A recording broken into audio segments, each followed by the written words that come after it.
guys, my name is Megup with Vigilante Vibes, and I am here to talk about X-Men 97 Season 2, Episode 4.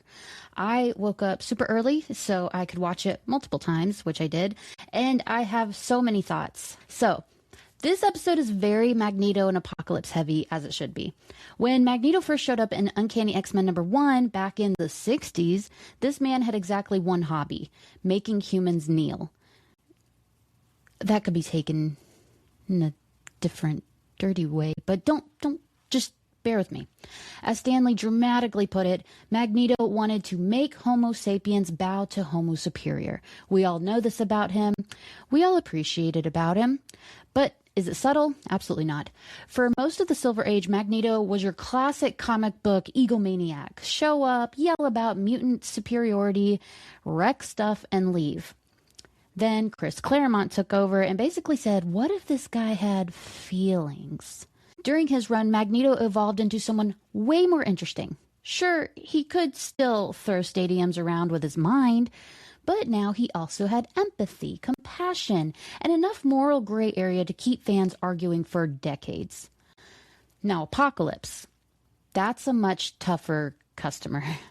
This guy is literally the first mutant, has been alive for centuries, and has built his entire personality around survival of the fittest. He's basically if Darwinism got really into gym culture and world domination. Even when Krakoa gave him a seat at the leadership table, his actual job involved beating the absolute brakes off depowered mutants so they die and come back with their powers restored.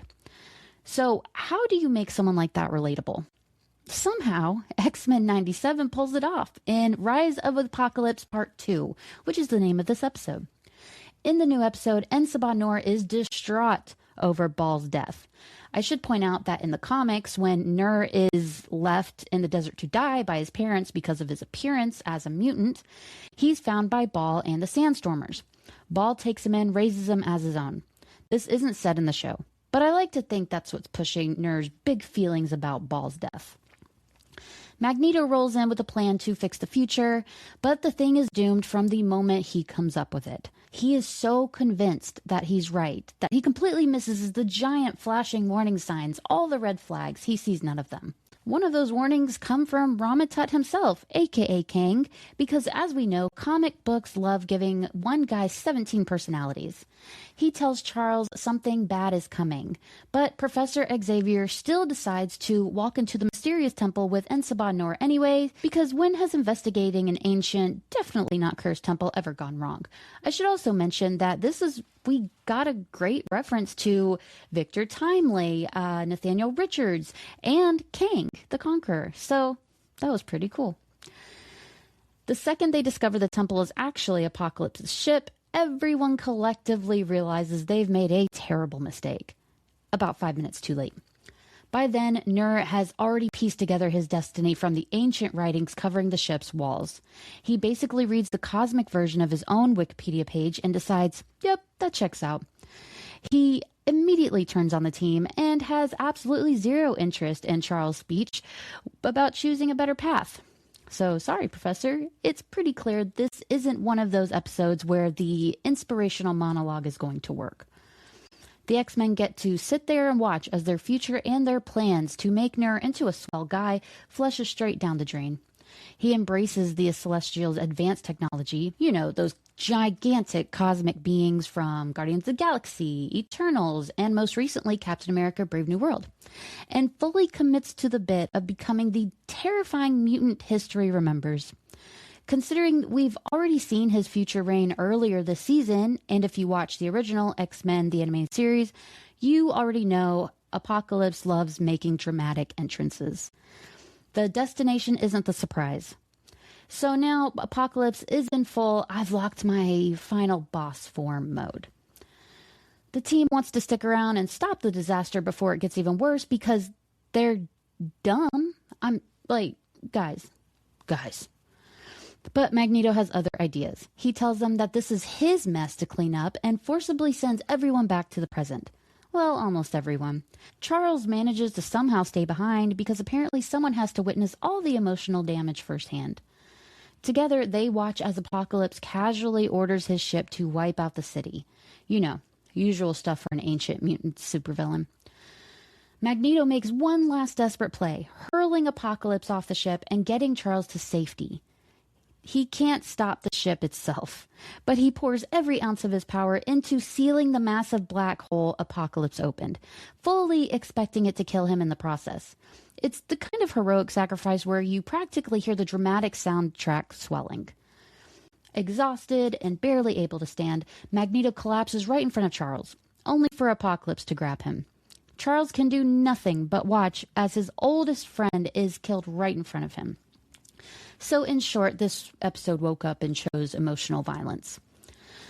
Apocalypse leaves Charles alive, brushing off the professor's attempts to provoke him, it was a valiant effort. You tried your best, Charles, to be a dink, and it didn't work. And Bishop finally returns to pull Xavier back to the present. Normally, you'd expect Magneto to bounce back somehow. This guy has survived more fake-out deaths than most comic book characters have costume changes. But this is one that feels different. Between the way it's staged, the emotional weight behind it, and how the story treats the moment, this doesn't come across as another see you in 3 episodes cliffhanger. It feels a whole lot more final. But then again, if there's one thing X-Men 97 is going to do, it's play with our emotions. So it could just take Bishop and his time-traveling ways to go back and grab Magneto before he gets obliterated. Which, probably.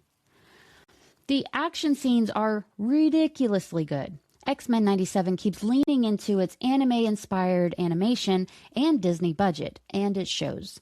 Watching Magneto stop the sentient ship from wiping out an entire nation feels massive in a way comics simply can't replicate.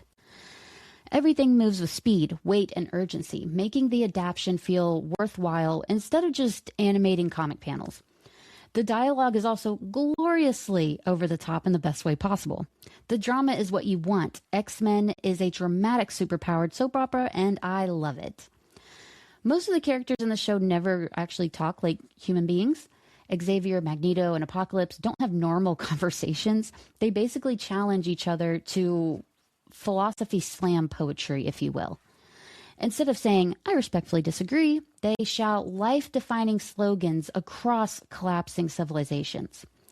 Apocalypse's iconic line, I am the eternal shore, crash against me and be broken, comes back with a bang, serving as both an awesome visual metaphor and the perfect summary of his worldview. It crashes directly into Xavier's dream of peaceful coexistence and Magneto's belief that mutants should rule. It's dramatic, it's ridiculous, it's exactly how superhero gods should argue. A lot of shows would completely collapse under this level of comic book insanity. X-Men 97 somehow makes it work because it fully commits. Earlier in the season, the show earned praise for how it openly explored prejudice and oppression, using mutants as an unmistakable stand-in for marginalized groups. These first few episodes seemed a little lighter on those themes, but I think episode 4 brings them back in a big way. Apocalypse's belief that society only works when the strongest dominate the weakest isn't some ancient fantasy philosophy. You can hear it all over the world, in our world. You can hear it on TV channels, you can hear it on podcasts, YouTube comment sections, which is a terrifying place. Don't go there. The show doesn't exactly whisper its point. And that's probably the episode's biggest achievement. It helps us understand why Magneto thinks the way he does. It even shows that someone like Ensabah Noor could embrace a brutal survival of the fittest worldview after everything he's endured. But understanding isn't the same as agreeing. In the end, Rise of Apocalypse Part 2 reminds us that choosing violence over compassion is the villain's path. Even after spending half an hour showing us exactly how someone becomes Apocalypse, the show never forgets who the bad guy actually is. So basically, we start the show with Mr. Sexy Ensabah Noor, and we end with Apocalypse, a big mountain-sized man who is an external, who is very much overpowered, and who has a new lease on life, who will not be stopped. And we're also down a mutant. Allegedly, we did not see a body. Magneto could be alive and well in the next episode. We don't know. A lot happened. a lot happened. And I have to say, we did get some really interesting references. We got a first reference to the Horsemen, actually, because, and Sabah Noor said, I would make a horseman out of you were it not for the lack of spine, which is diabolical, a devastating blow. And we also got a look at Kang the Conqueror's classic green and purple suit. So we were given many things in this episode that I'm very, very excited to see where it goes. Now, that's the episode. We have to talk about that post-credit scene because X-Men 97 clearly decided an emotional gut punch was not enough to leave you with. The scene jumps to Paris, where Wolverine heads off on a mysterious mission and ends up reuniting with not one, but two iconic Marvel heavy hitters. Captain America returns after popping up back in Season 1, and Black Widow makes her X-Men 97 debut. It's a cool little nod to Uncanny X-Men number 268, but don't really go digging through that comic expecting it to spoil what's coming next. The story actually takes place across two different time periods. Like, it's in the 1940s. Wolverine and Captain America team up to rescue a young Natasha Romanoff from the Hand in Madripoor because apparently fighting ninjas was just another Wednesday during World War II. Then in the present-day 90s timeline, Natasha has become Black Widow and heads back to Madripoor, where she eventually gets rescued by Psylocke, Jubilee, and Wolverine. Comics are nothing if not committed to making every family reunion involve ninjas. Back in the show, the trio shares a few memories about working together roughly 50 years earlier before Cap hands Logan a file stamped Weapon X. This is a giant neon sign pointing towards next week's episode that's titled Weapon X Lies in DVDs. If that title sounds familiar, it should. The original animated series had an episode called Weapon X Lies and Videotape, where Wolverine starts digging into his mysterious past. The funny thing is, when that episode aired back in 1995, nobody, not even the comics, had all the answers about Logan's history. Fast forward a few decades, and Marvel has filled in a lot of those blanks. Since X-Men 97 has already borrowed quite a bit from Grant Morrison's new X-Men run, there's a good chance this episode pulls from Morrison's Assault on Weapon Plus. That's the story that reveals the X in Weapon X wasn't just there because it sounded cool. It actually stands for the Roman numeral 10. In other words, Wolverine was not the first weapon. He was the 10th. That means there were 9 projects before him. And who was Weapon 1? Captain America. So Captain America casually showing up with a Weapon X file probably isn't just a fan service. It could be showing something setting up for an entire Weapon Plus storyline. Now, for anyone who isn't deep in the Marvel lore, here's a quick version of Weapon X. Weapon X was a top-secret government program that specialized in taking unwilling people, experimenting on them, and turning them into living weapons for covert missions like assassinations. You know, normal government stuff. Some of its most famous graduates include Wolverine, Deadpool, Sabretooth, and X-23. Calling them success stories feels a little generous considering all the trauma, memory loss, identity crisis, but technically the program got the results it wanted. There's also one little detail in the scene that I missed the first time I watched it, but the second time, always watch it a second time, people. You'll see so many new things. Wolverine still has his bone claws. No shiny adamantium, no indestructible metal skeleton, just the original claws he was born with. The claws the good God gave him. That raises a pretty interesting question. Is this episode setting up Logan to finally get his adamantium skeleton back? If next week's story really dives into Weapon X again, it would be the perfect opportunity to revisit one of the most defining moments of Wolverine's entire history. Whether that's where X-Men 97 is headed remains to be seen, but that Weapon X file, Cap's cameo, Logan's bone claws together feel like way more than just a coincidence. Guys, I think we should start preparing ourselves for another painful trip through Wolverine's past. Because if this season has taught us anything, it's that nobody in the show is allowed to have a peaceful week. And I have to say, I really do appreciate that about this show. I'm all in for all the drama. So that is my review of X-Men 97 Season 2, Episode 4. I'm sorry it was so long. It was not meant to be so long, but I just had so much to say.